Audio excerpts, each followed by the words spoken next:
button here. We're going to go live over here. Welcome to the training today, guys. Welcome to the podcast recording with Karen Briscoe. We are here live. I believe if you guys can see us on Facebook, let us know. And we are eventually coming to your ears on the One Life podcast, the Dream It, Plan It, Live It podcast, which you can find on iTunes and Spotify and all the different places as well. But we're here with a longtime One Life friend and community member, someone who's been around the One Life universe in lots of variety of ways, and someone who has now written 3 books. She's coached hundreds of people and is becoming a very a very household name in our space, and someone who is full of energy and full of wisdom and full of information and action, which I love as well. So Karen, thank you so much for spending some time today with the One Life community. Oh, I'm thrilled to be here. I am a big fan of all of y'all at One Life.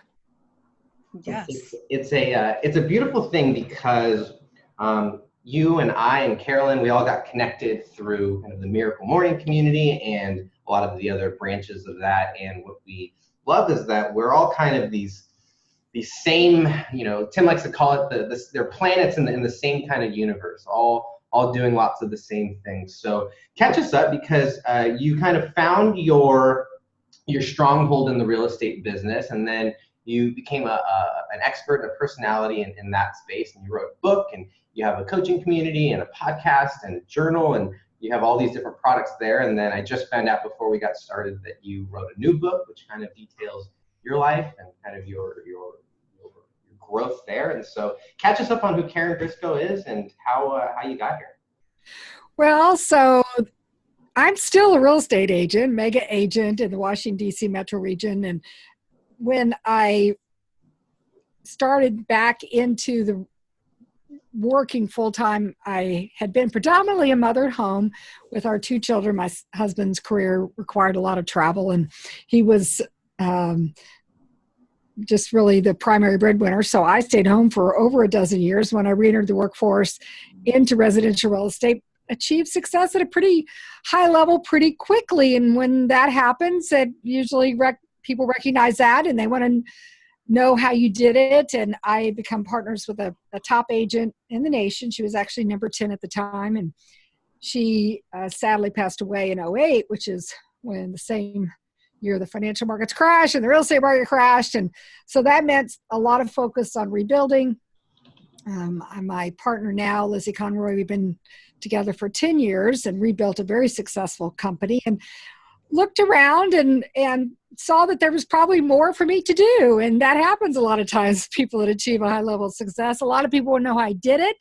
And that's what led to writing the book, Real Estate Success in 5 Minutes a Day. It's a inspiration and information, a daily reader, which is many people find to be more impactful and in the implementation, because it gives you something that you only need to spend 5 minutes a day, but you can have a lot of impact with just a little bit of investment of time. And that led to the second book, which is Commit to Get Leads 66-Day Challenge, because I actually had people that thought that doing something every day was going to be really challenging. So I was like, okay, well, can you do 66 days?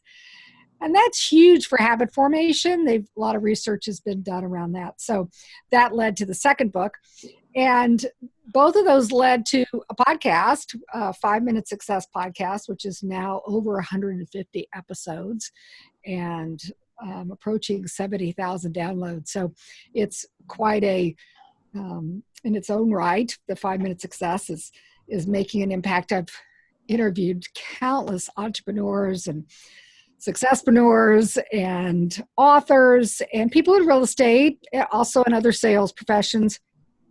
And the thing I found is that the themes of the 5 Minute Success really apply in practically every business profession. And so that's really been a powerful message.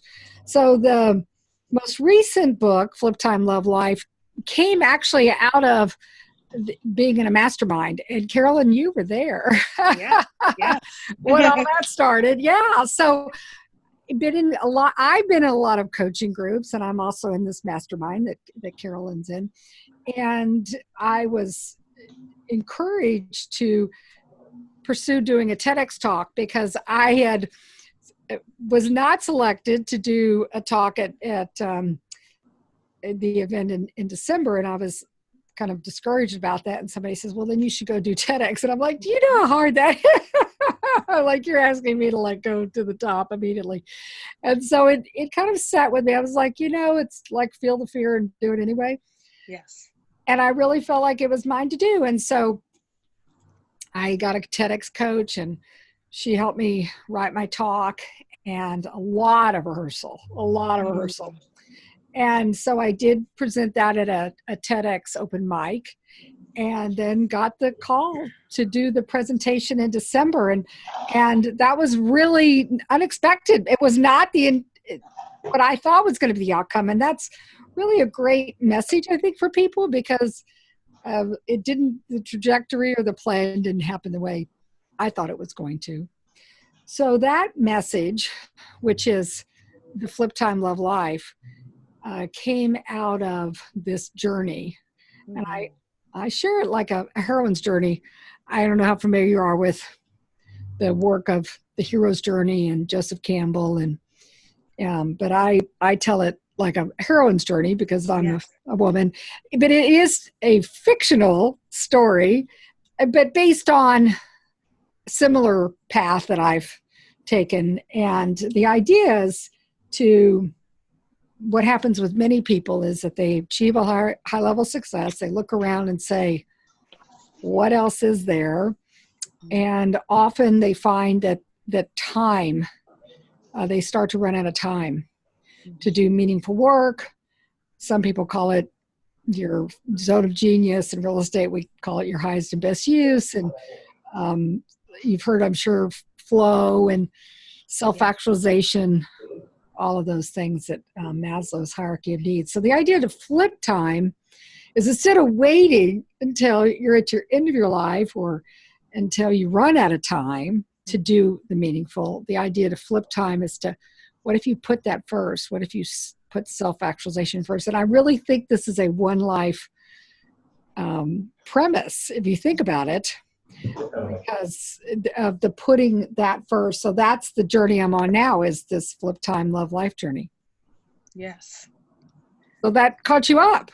Yeah, that's amazing. And that's so cool because, I got to be there, and I feel so honored and excited because like we get to see each other, like, about every 90 days. 90 days to 6 months within the different communities that we are in. And it's so wonderful because, as you're talking about the heroine's journey, and you're talking about, your new book, Flip Time Love Life, and living into your intention, actualizing exactly what your life is and living it by design, it aligns right there with One Life and living it, dreaming it, planning it, and living it.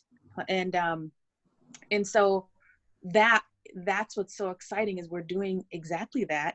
And I get to share that with you. So that's what I love. I love having you here because you're just, you're an awesome human, and you always, continually contributing, always smiling, always, like, how are you? And just genuine, amazing hugs. So I just, I had to get that in there. But well, it's a thrill to be with you as well. And so I that's what I was saying when y'all reached out to me. I was like, I really think this message is going to resonate with the One Life community, because I feel like that they are on the similar journey.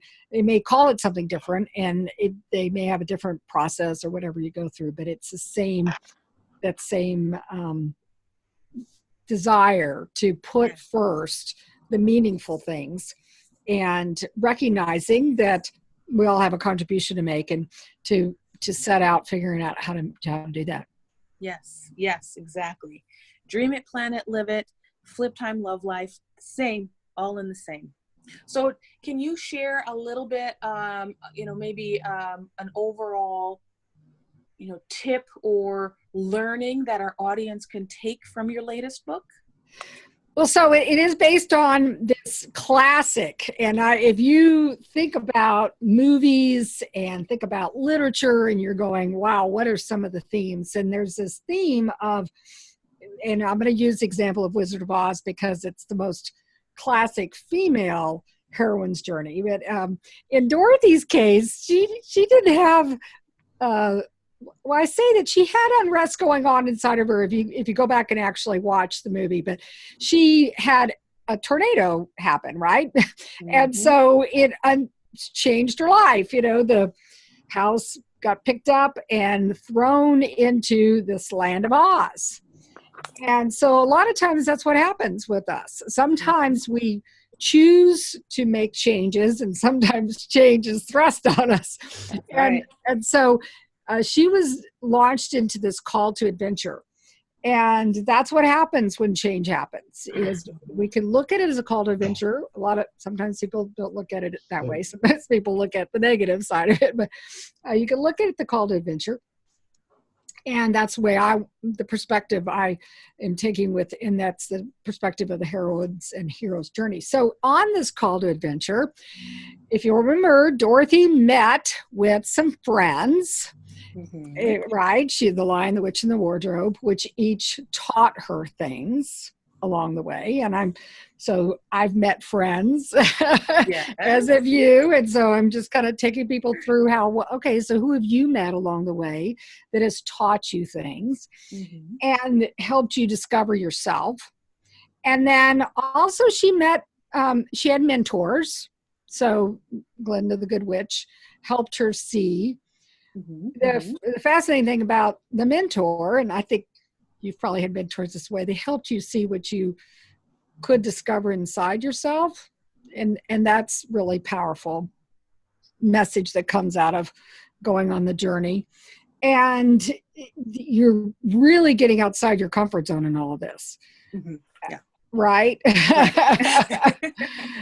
Because you're also probably going to meet with some wicked witches. Perhaps there's going to be things that are going to happen, maybe some winged monkeys that are going to run off with your dog. And so you're going to go through these other trials, and you could look at them as trials, or you could look at them as opportunities, right? Mm-hmm. Because Dorothy learned a lot by the people these situations that she encountered. And so you're going into the unknown. And the idea is, in this process, she also learned to let go of some things, because she had some limiting beliefs, and she had some beliefs about what she could do and the people in her life. Mm. And remember how she thought about them? That changed. Yes. She changed. That changed. And so she found out that it really wasn't the wizard. He wasn't really going to solve all her problems, right? So we do that. We try to find something that's going to solve all of our problems, buy the lottery ticket or whatever. The quick fix, yeah. Yeah. Instead, she did the hard work, right? And she discovered that it was inside of her. Well, the mentor helped her, but she did the hard work. And so she returns home. She returns back to herself with treasures. Mm-hmm. And remember how she looked at her life and the people in her life differently when she returned. Yes. So that's just the quick story of the heroine's journey. And in the book, the character Haley, the fictional character, which means heroine, she goes through 4 heroine's journeys. And the point of that is that we're constantly going out on called adventures, because we're either going to choose to change, or the change is going to happen to us. True. Right? Yeah, exactly. And so the overarching of the idea of the flip time in loving your life as you're going through the heroine's journey is that the heroine or the hero is constantly making that conscious choice to put first the things that are self-actualizing, meaningful, and are going to lead to the full life that they want to live, right? Right. Yeah. Because there's other outcomes that people choose. Yes. And sometimes those don't they're not going to come, well, they're going to come back with something, but they may not come back with treasure. So that's through this process, these leaps are happening, these transformational leaps. And so there's lots of examples in the book of things that happen in life and in business and in relationships and in physically, and those are where we learn the most, right? Yeah. Oh, completely. I love that. I really appreciate the, taking, the concept, Joseph Campbell's somewhat a bit of the concept, but making it, rather than a hero's journey, a heroine's journey. I love that. And then how you're using these different journeys with a feminine empowerment along with it. Yes, and because there's many, many, many hero stories that I felt like there's not enough told of the heroine's journey. The character in the story is actually a mortgage lender. So in sales, she has a family. So she goes through similar trials. She's aging, so she's got the, physical aspects of what it's like to age and seeing her family, her parents age. And so going through the normal trials of life, but with this lens, if you will, this lens of, in the beginning, she's recognizing that she's starting to run out of time. Yeah. Which is often happens when you reach a certain age. The actor's not there yet, but and you're past 50, that's when, or even 40 for a lot of people, it at some point you're going to hit this point where you're going to say, wow, if I'm going to do everything that I want to do in life, then I need to start focusing on that. Yes. And aligning, like you said, and aligning about that. Aligning and what, getting down to what your true purpose is, what your true why is, and really remembering how to dream, right? And getting in there and taking action. So, right, again, perfect alignment with our entire community of dreaming it, planning it, and living it is exactly that. And as you share the story and as you speak about, your, about the book and the journey within that heroine's journey, you're really helping bring out examples and relating to, so many women who, you get to that point, you raise the children, you do all of this, all of the soccer and the baseball and the, all of these things that you absolutely love. And then they grow up and you had put so many years invested. And then what next?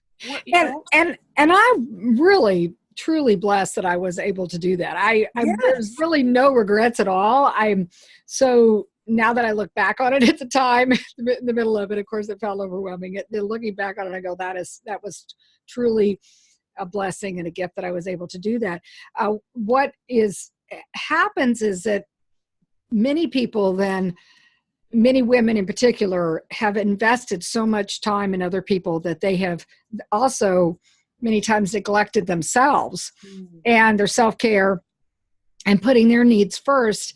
And I think that also is where a lot of, and men too, because men, if they've been investing in their career and they're like, what else is there? And that's where sometimes this question of meaning and where it's comes from is because it's been put on the back burner. Again, back to kind of the Maslow's hierarchy of needs. Yes. We're taught we're supposed to work our way up the pyramid. And the challenge is that if you constantly put that off, at some point, you may run out of time, or you will start to, everything else will not feel meaningful anymore. Mm-hmm. And so the idea is, if time is truly a created thing, and to put yourself first or self first is really not selfish at all. That was what was holding me back in a lot of ways. And I think that holds other people back is because they feel like if they put themselves first, that they're being selfish. And the impact of self-care, and we heard Dr. Sean Stevenson share about this, the impact of self-care, it really can have a positive ripple effect, because the people that are around you will benefit when you're living your life the way you're meant to be living it, when you're living it fully, and when you're happy. Nobody really is benefiting from when you're not at your highest and best self, right? That's Exactly. my definition. And I use that definition of highest and best self because that comes out of real estate. In real estate, we look at land or property, an appraiser will say, land can be used as a dump, or it can be used as a park. It can be used as a school, or it can be used as a commercial building. But what's its highest and best use? So what is a person's highest and best self? And when you're operating at that, when you're living at that, then you're capable of giving so much more than when you're living in a lack, a deficient, when you're missing something in your life. And so that's the other thing that comes out of the idea of flipping time, is that putting that time first is actually, it's empowering. It's not selfish at all. It's it's actually can be the most empowering thing that you can do for other people. The biggest gift you can give to other people is being who you were created to be. Yes. And see, I really enjoy that concept. You talked a little bit about it, especially with the tornado and Dorothy. And, in life, we're really, someone, I had heard this saying, and you may be familiar, which is you're either in a storm, you're coming out of a storm, or you're going into a storm. But each time this cycles, it's the tools in which to prepare, right?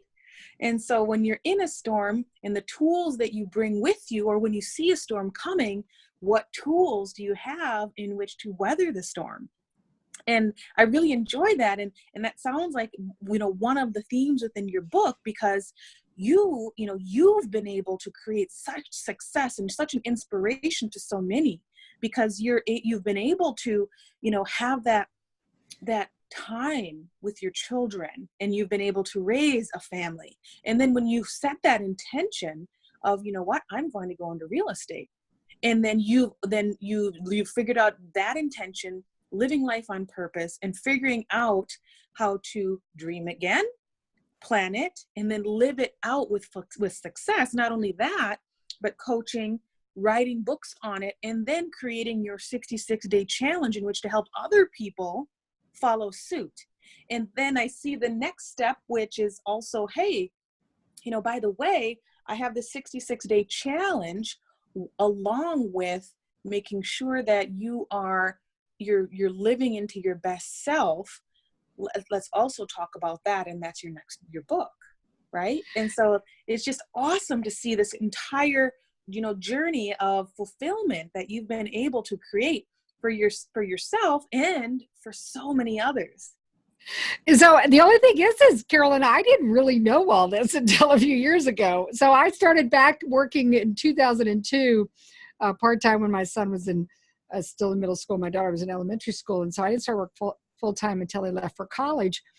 And I was really very productive. And I worked really hard. Not that other people don't work hard, but I had my nose to the grindstone. When the market was crashing, I was like focused, driven.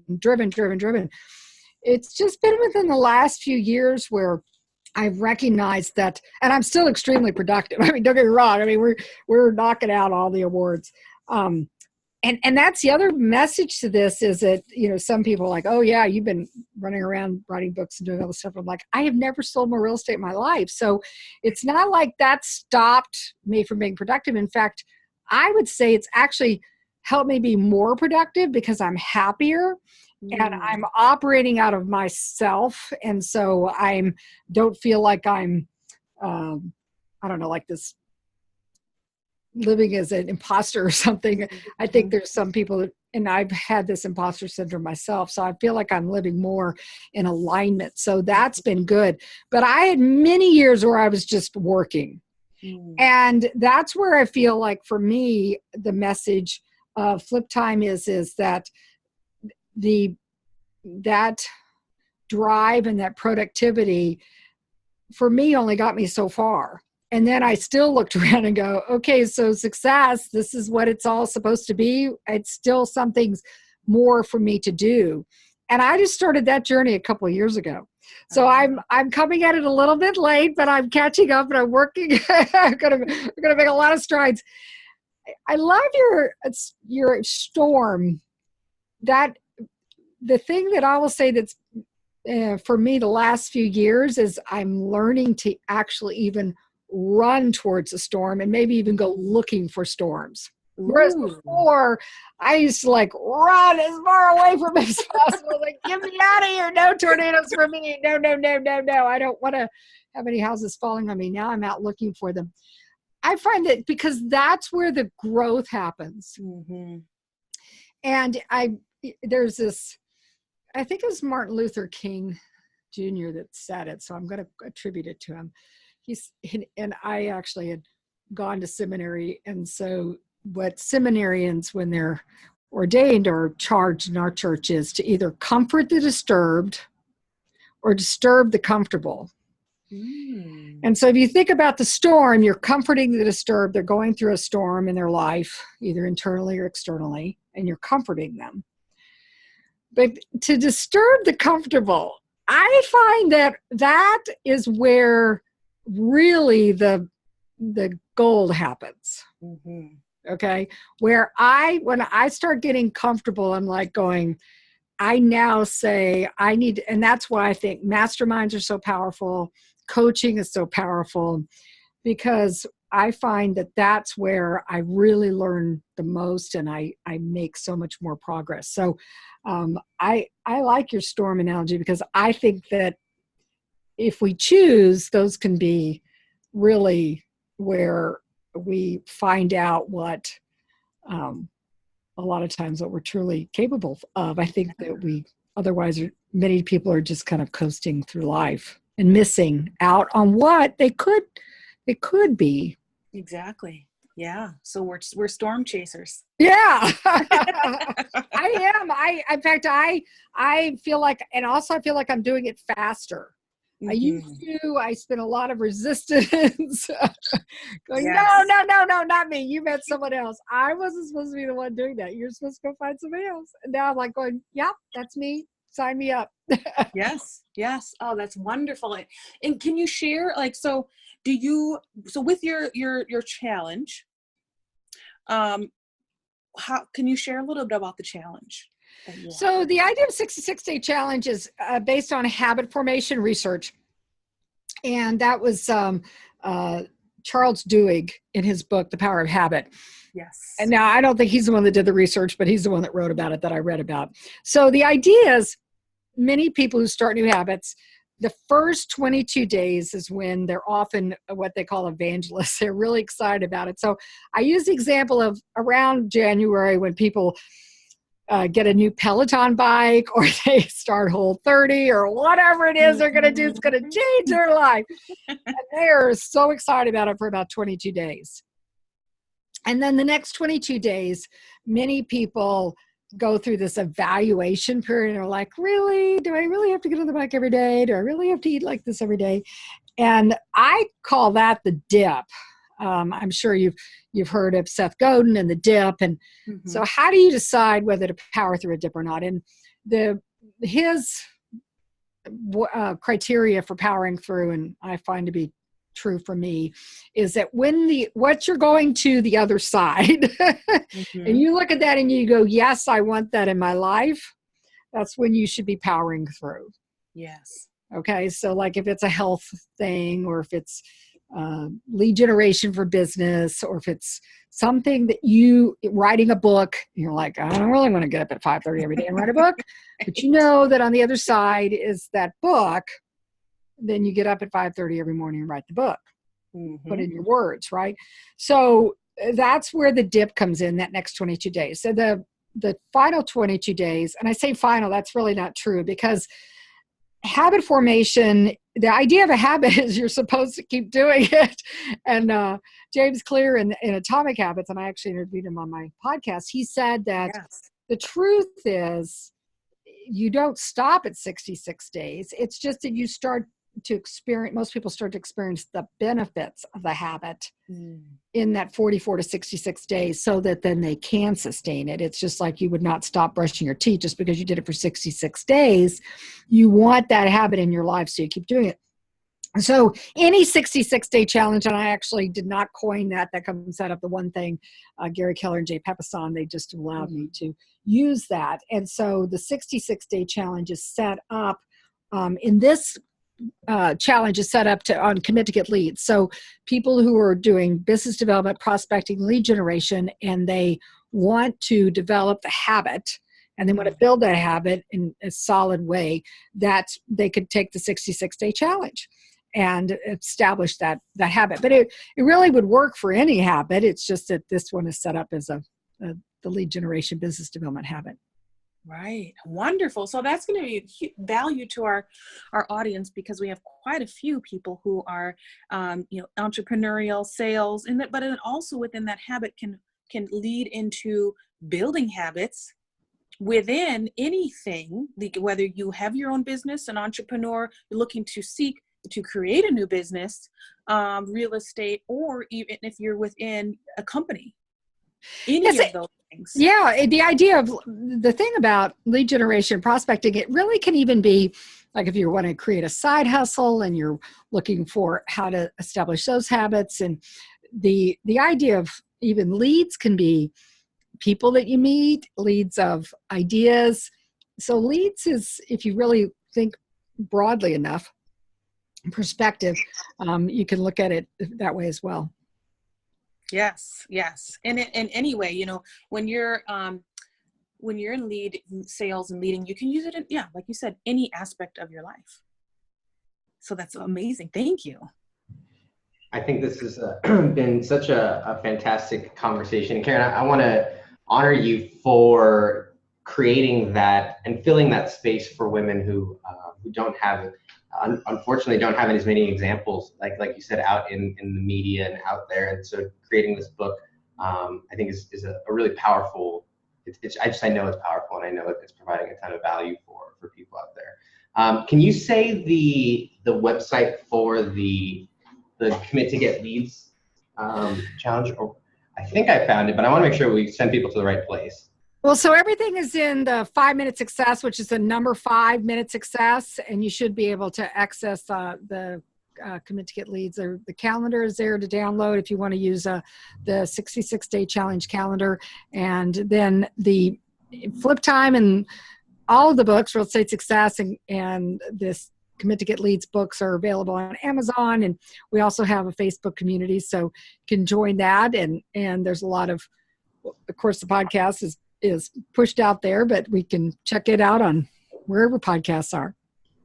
I want to just honor and commend you one more time as well, because when we first met a couple of years ago at QLM, the book was actually hadn't even been officially out yet. It was just coming out, and then now you are several books in, and you have a full universe being built around the 5-minute brand. So I'm just so proud of you. And well, thank you. Wow, it's been amazing. Like I said, it's going faster, which is really cool, because I think about how long it took me to do the Real Estate Success in 5 minutes a day, and I really feel like most of that resistance was from me. It wasn't really other things. It was mostly me stopping me, which is ridiculous to think, but that's the truth. Totally. Well, Karen, we want to thank you again for spending some time, guys. The website is 5minutessuccess.com. She has all of her stuff on there. Everything's on Amazon, and you can get into the full 5-minute success or 5-minute universe on the website as well. So hopefully, I don't know if you guys can hear the baby Cash screaming, but that means that it is time to sign off for tonight. So thank you guys for tuning in, and make sure that you guys subscribe to the podcast, come hang out with us in the Dream at Planet Living community, and hopefully we'll see all of you guys at the One Life Conference this October. We will see you guys later. Thank you, Karen. Thank you, Carolyn. So when you do push it out on